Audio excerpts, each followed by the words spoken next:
Mr. Melly, thank you for joining our program today. Well, as head of the CPA Australia, can you tell our audience what is your big plan in Hong Kong and China? Yes, look, we've been involved in Hong Kong and China for over 20 years, and we've had substantive interests in the profession and the development and support of the profession in this region.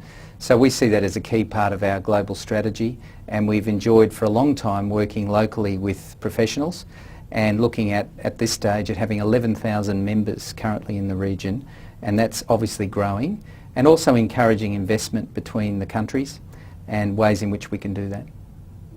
Well, talking about accounting reform, in Hong Kong we are talking about this liability reform that you said how much maximum penalty will an accountant need to bear in the audit failure of a listed company. Are there any similar model in Australia we can refer to? Yes, we've had discussions about that in the past. In 2005 we approved some reform in that area with a cap of 75 million. Much of the debate was around why companies fail, and the vast majority of cases companies fail because of their management.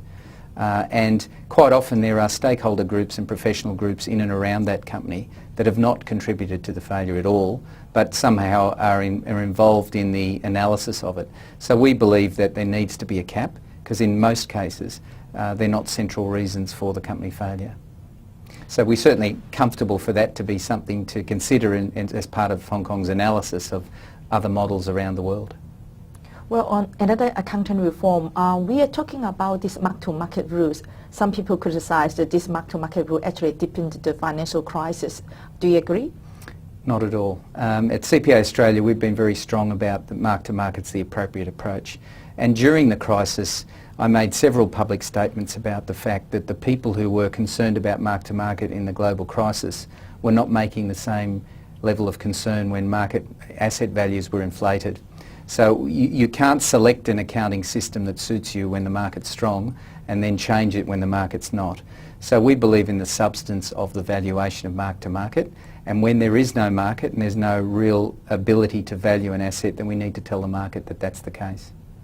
Globally, do you think we should all develop a single set of accounting and auditing standards so that we can encourage more companies to have cross-border listing? I certainly believe that, and I think that the examples going on around the world at the moment signify an intent for us to have international global standards. I don't think we should underestimate the challenge of bringing together so many countries to come to a concert position on accounting reports. However, there has been some very positive steps forward, and increasingly countries are looking at that from the point of view of the global investor.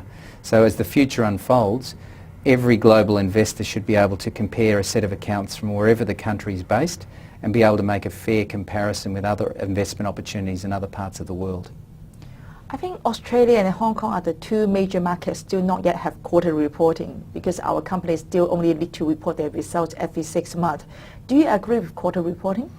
Look, I think that there's a variety of opinions on the amount of times and the frequency of times that you report. I think the important issue is that you are maintaining a communication with your shareholders and your community.